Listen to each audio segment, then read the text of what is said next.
The choice is yours! What do you say, John? Fuck 'em.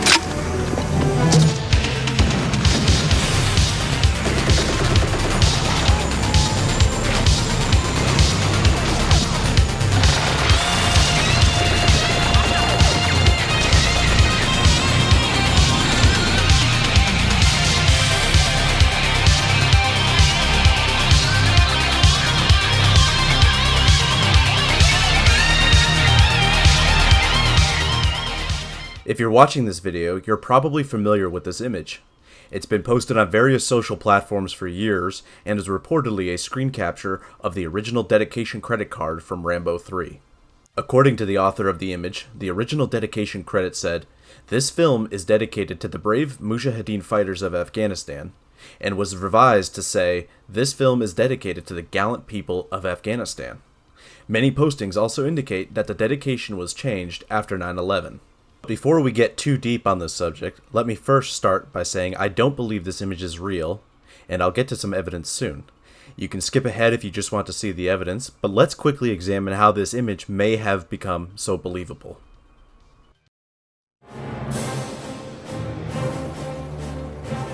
Rambo 3, released in 1988, was set in the backdrop of the Soviet-Afghan War. The Soviets had invaded Afghanistan to quash an insurgency and keep control of its communist proxy government. The guerrilla fighters in Afghanistan fighting the Soviets were known as the mujahideen. In true Cold War proxy fighting fashion, the US offered aid in the form of training and equipment to the mujahideen. Most famously, the United States gave shoulder-mounted Stinger missiles to the mujahideen for use against the Soviet helicopters. In the movie, Rambo ends up in Afghanistan to save his friend, Colonel Troutman, who had been captured in a CIA-sponsored attempt to provide training and Stinger missiles to the mujahideen. I believe you are planning to supply enemy rebel forces with Stinger missiles intended to destroy Soviet aircraft. The movie heavily sympathizes with the mujahideen. They're shown as freedom fighters being oppressed by the Soviet horde.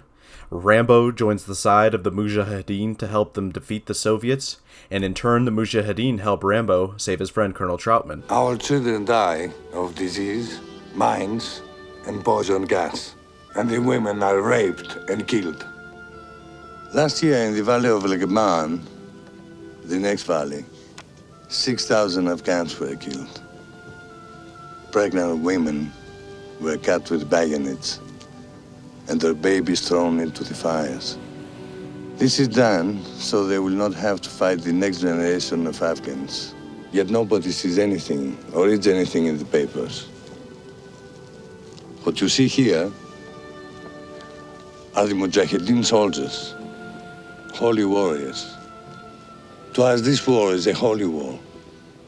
And there's no true death for the mujahideen because we have taken our last rights and we consider ourselves dead already. To us, death for our land and God is an honor. So, my friend, what we must do is to stop this killing of our women and children.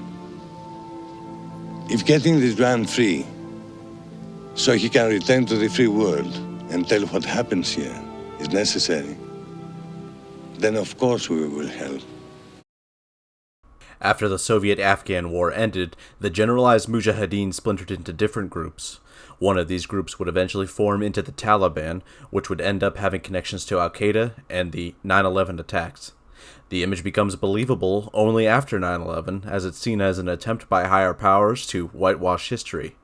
After 9/11, it might just seem too untenable to have one of America's favorite action franchises to have connections to the Taliban. From this history of the United States supporting the mujahideen in Afghanistan, the original internet posting seems rooted in plausible fact. But among the various internet discussions where the image popped up, there was little shown to contradict it.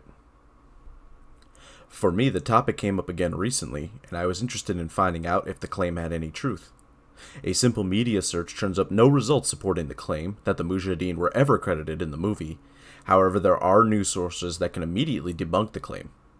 A New York Times movie review article from May 1988 debunks the claim of the credit change immediately. In print, it clearly outlines the movie was credited to the gallant people of Afghanistan.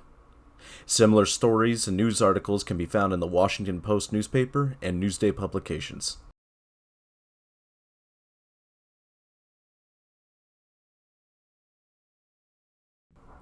Going a bit further, I purchased 3 different copies of the movie on VHS to verify what the dedication credits were before the supposed changes would have been made. All 3 copies were purchased on eBay from different sellers. The first VHS is a US copy from 1988 distributed by International Video Entertainment, or IVE. This is the first VHS release in the US. The second VHS is a slightly later US copy from 1995 distributed by Avid Home Entertainment. This was the second VHS release in the US. The copy I received was, as far as I could tell, unused and still in its plastic wrap. The only differences between the 2 US tapes I spotted was the slightly different VHS sleeve art and layout, and that the IVE tape was recorded in much higher quality standard play or SP format, and the Avid tape was recorded in the much lower quality extended play or EP format. The third VHS is a copy from the UK. This was released in 1990 by Guild Home Video for the first time in this market. You're watching me unbox a copy of the tape I purchased, but I must give a big thank you to Matt from Techmoan for helping me capture the UK footage you'll see later. As I do not have a VCR capable of playing PAL formatted VHS tapes, this was a huge help.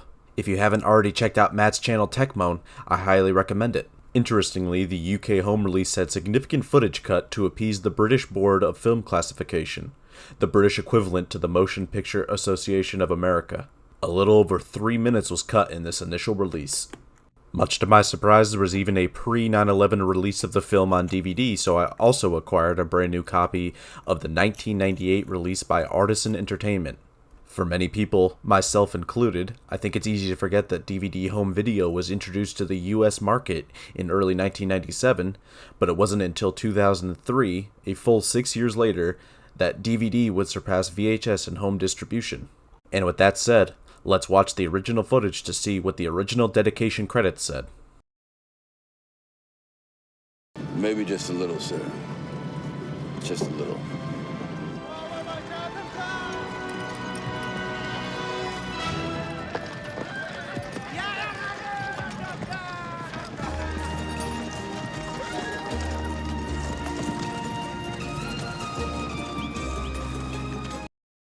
Maybe just a little, sir. Just a little.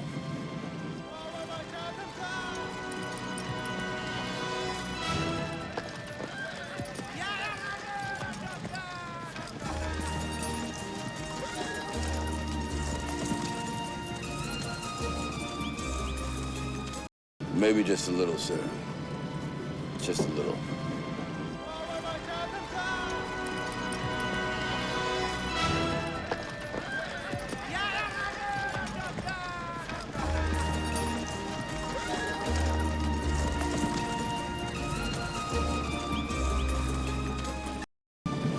Maybe just a little, sir.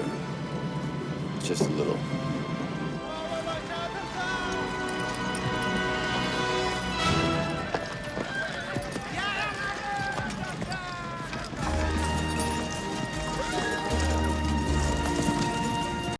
Maybe just a little, sir.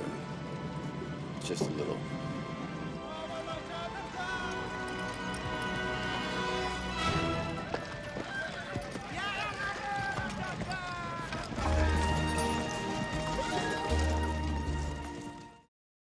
As I was researching this video, it became clear how simple yet sophisticated this hoax is. It has the right balance of believability and difficulty of verification. You can see this for yourself. Find any forum where this image is posted and you'll find the overwhelming majority of people accept the image's argument because it seems plausible and at the same time it's at the right level of difficulty to verify. Who's going to acquire an old VCR, find old copies of the movie, buy a video capture card and edit that story into a video segment to share on the internet? Someone with too much time on their hands. I hope you enjoyed and thanks for watching.